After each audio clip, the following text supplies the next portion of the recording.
Hi, I'm Kat, and today I have for you a true crime case. I will also be doing my makeup at the same time, and I also have a word in Romanian. So the word for today is carne. Carne. Carne. Well done, guys, you just said meat. Now I'm going to tell you that, there isn't much nowadays that shocks me anymore. But today, as I was checking my Facebook feed, a Romanian news article actually popped up about a British girl, and I just couldn't believe what I was reading.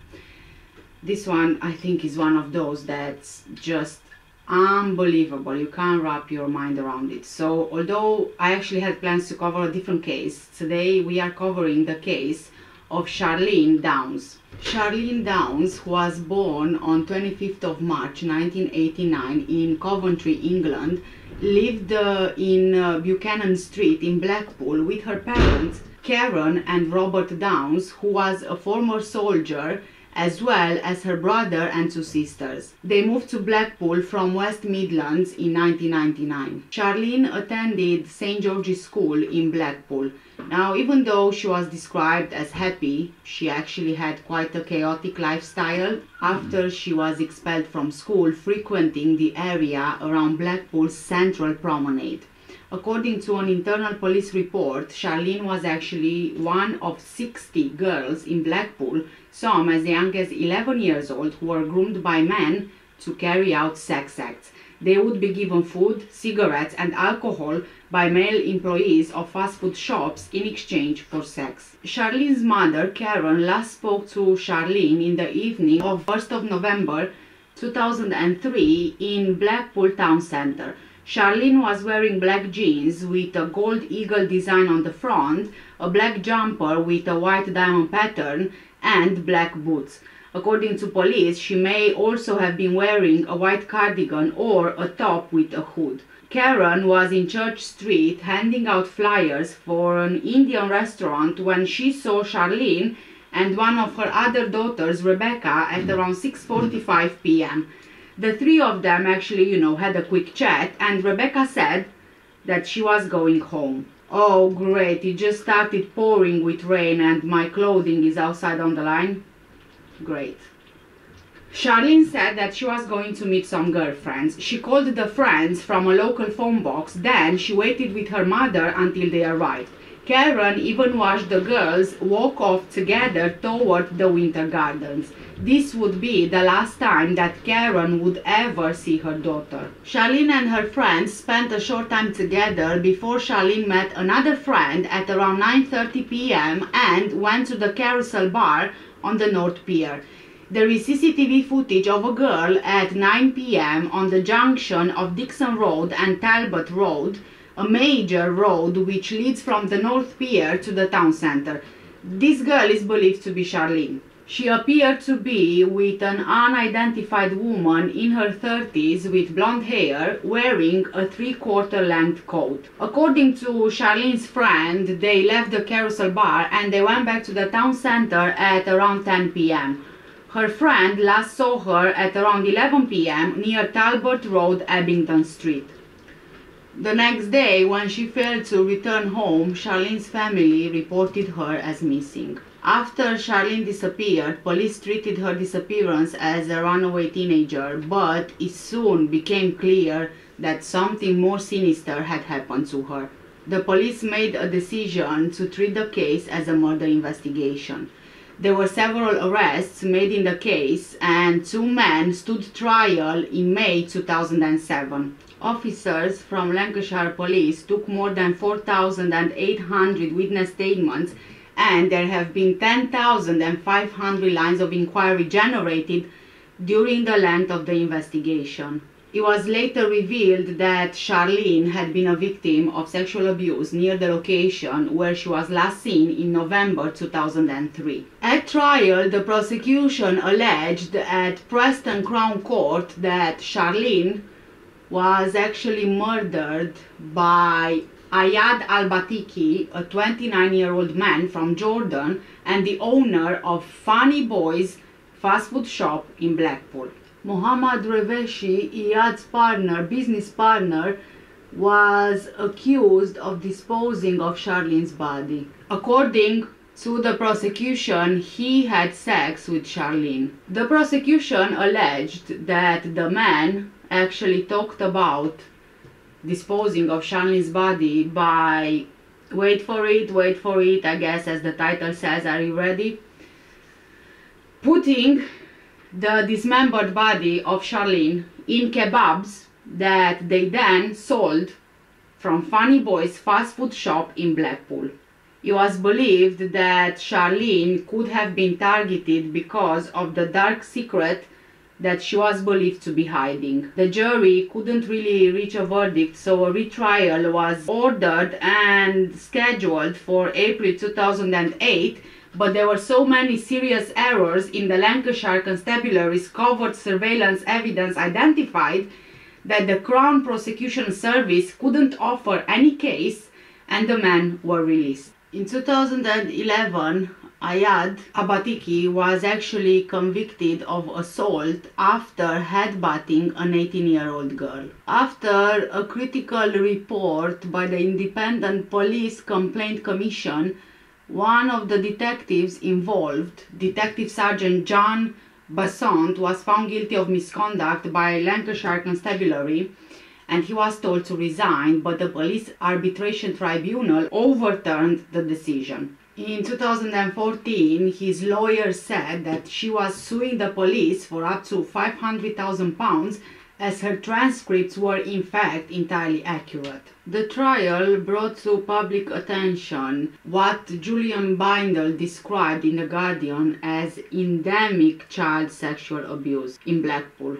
According to a police report, the employees of 11 takeaway shops in the town centre had been grooming dozens of white girls aged between 13 to 15 years old, giving them cigarettes, food and alcohol in exchange for sex. Mick Gradwell, a former detective superintendent with Lancashire Constabulary, said that the police inquiry into child grooming in Blackpool, Blackburn and Burnley had been hampered by political correctness, according to the Daily Telegraph, because the girls were white and the perpetrators non-white. In July 2013, journalist Sean Thomas wrote in the Daily Telegraph that the original Charlene Downs article on Wikipedia had been deleted in June 2007 and argued that this might be an attempt to redraft history and to not give coverage to far-right politics. Charlene's disappearance became the subject of a BBC One Panorama program, The Girl Who Vanished, on 10th of November 2014. In December 2014, BBC Crime Watch staged a reconstruction of the last sighting of Charlene, and the police offered a £100,000 reward for information leading to the conviction of the killer or killers or the recovery of her body. In April 2008, the week after the attempt at retrial failed, Karen Downs, Charlene's mother, stabbed her husband during an argument.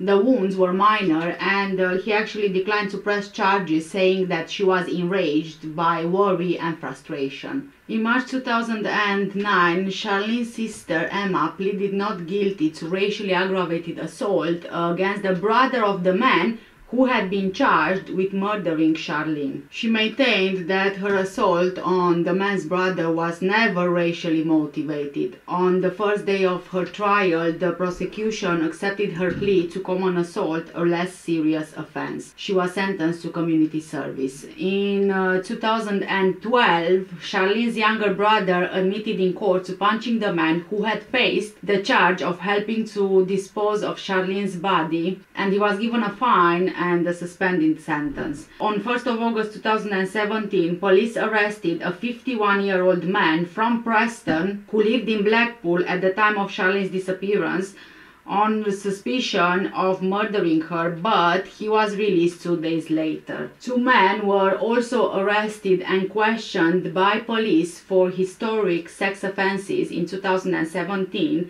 but police confirmed that there was no suggested direct link to Charlene. It was only in 2017, 14 years after Charlene disappeared, that detectives finally released the only CCTV footage of her on the day that she vanished. This CCTV footage stayed long and unnoticed on police shelves.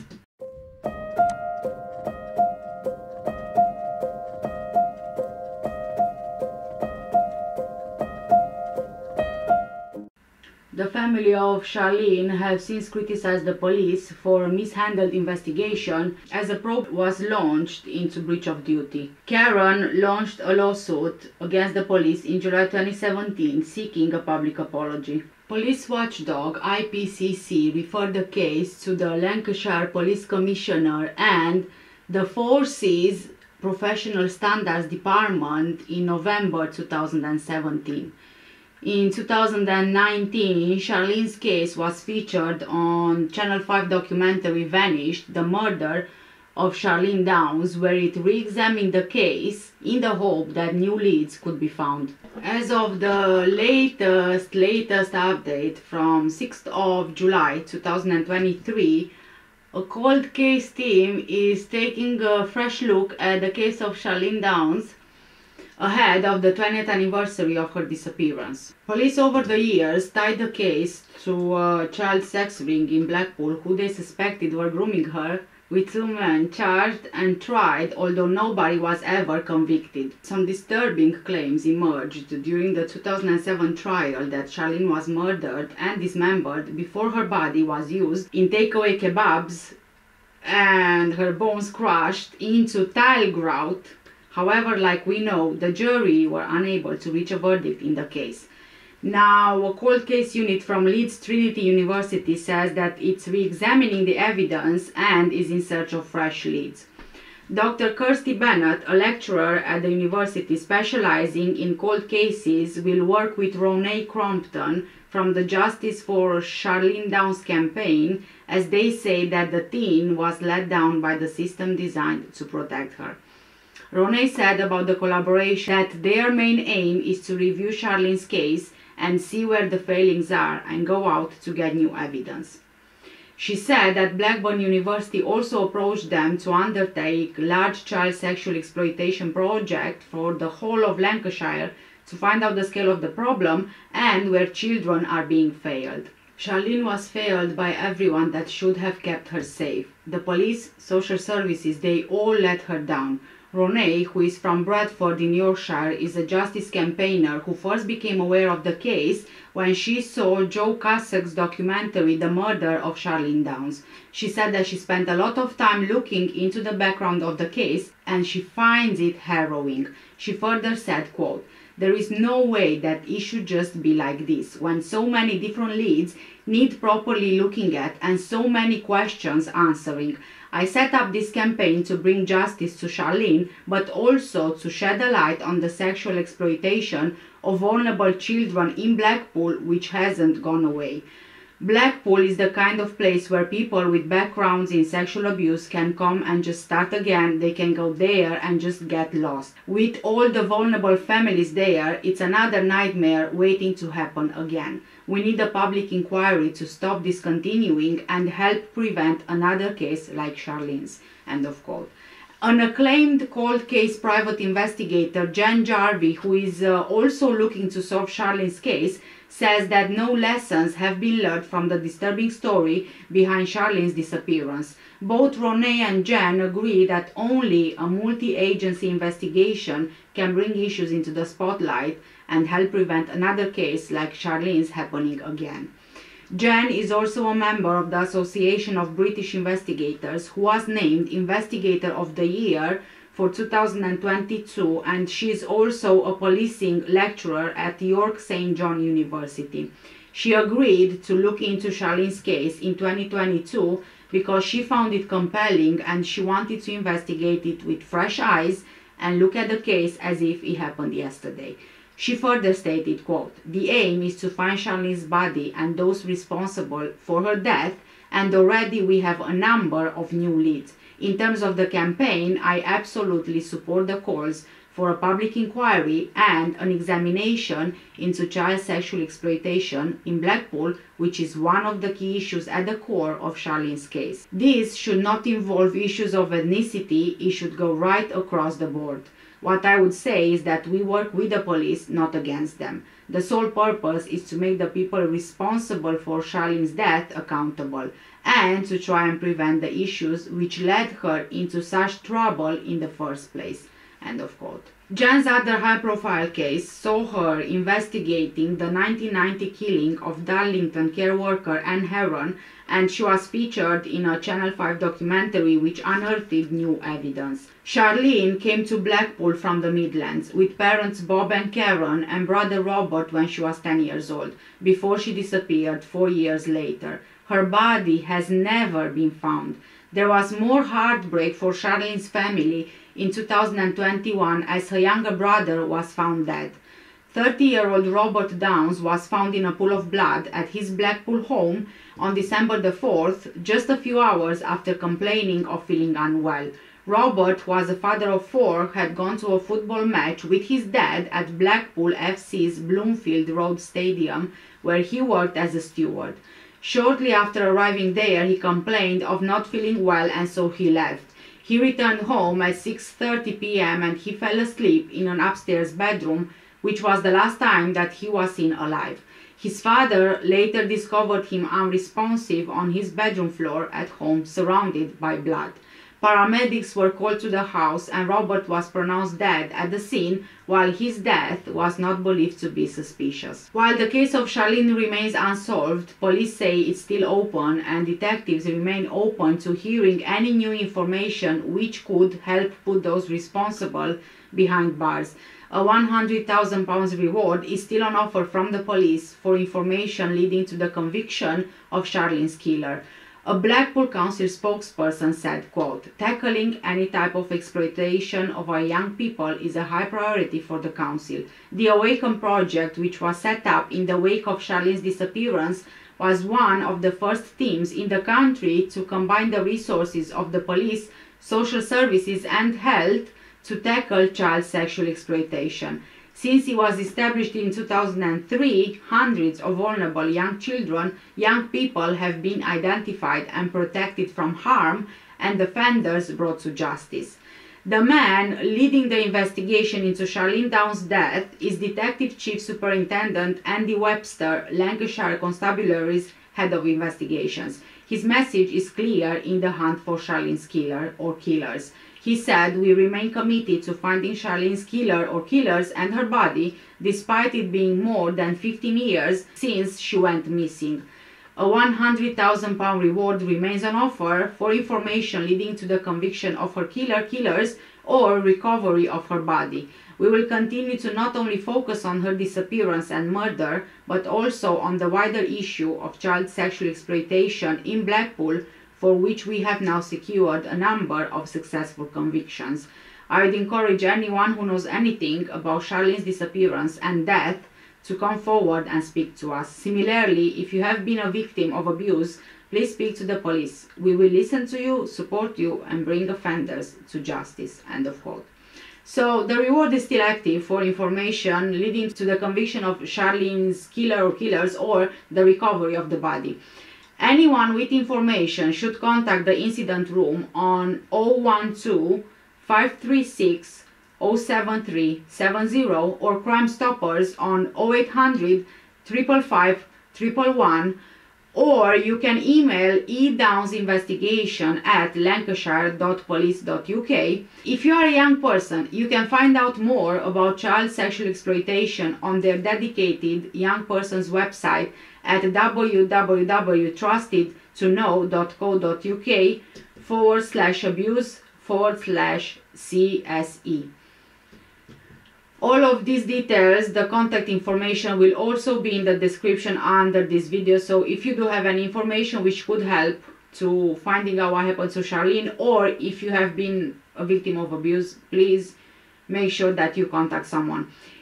And I have to say that it's a tragedy what happened with Charlene, and even more horrendous to think that she could have been disposed of in such a cruel way. although there is no confirmation from the police that she was dismembered and disposed of in the form of kebab meat, or that her bones were turned into grout. This is what the prosecution alleged happened, and they must have gotten this information from somewhere, right? You can't just come up with a story and present it to a jury without something backing it up. I really do think that this is what happened. It kind of, you know, makes sense. This is one of the best ways to get rid of evidence, as horrific as it sounds. No wonder that, you know, they found no body. But it's completely disgusting, though. Imagine people unknowingly are helping to dispose of that evidence by buying takeaway kebab. I just feel horrible for the family. Oh my god, it's so disturbing. It really is. It's so disturbing. I also have so many questions. It would be, you know, interesting to know how were the fast food sales of kebab at that time, and also what was the feedback like. How many people ate that? Did they notice a difference in taste to the other kebabs from other shops? I don't know. How did they come up with the idea of doing that? How did they come up with the idea of the grout as well? It's very uncomfortable. I feel very uncomfortable thinking about this and about what happened to Charlene. And that's the reason why sometimes I have this kind of, should I say, inappropriate questions. But these kind of questions are going around in my mind for some reason. It's beyond disturbing to know that there are people like this out there. God knows what's in the kebab I eat from my local fast food shop. My husband said I'm making him not eat kebabs anymore. I really hope that there is no one watching this video who ate kebabs from this shop in Blackpool. And I have to say that I actually live around 20 miles from Blackpool. As for the grooming, it's very important to touch on that. As for the grooming, now it's even worse because it's happening online as well. And guess what? Lancashire police, they say that they are investigating the grooming side, right? But let me tell you a story. I myself reported to Lancashire police that my child was being groomed online after I had found concerning stuff on her phone. And do you know what happened? I'm laughing because it's frustrating. Nothing happened at all. They had her phone, kept it for months on end. They found messages and so much more, because I have seen those same things and I've pointed those out, but there was no investigation. There you go. My child was being groomed by at least 2 people online and there was no one to investigate this. It only takes for a case to reach so much publicity that they have no other choice but to investigate, because the eyes are on them, right? Just completely disgusting. Thank you guys so much for staying with me in today's video. I know that it's completely disgusting and I should have given you a warning at the beginning to not eat, but anyway, it goes with the title as well. So again, thank you so much for watching. Take care, stay safe, and I'll see you in the next one. Bye!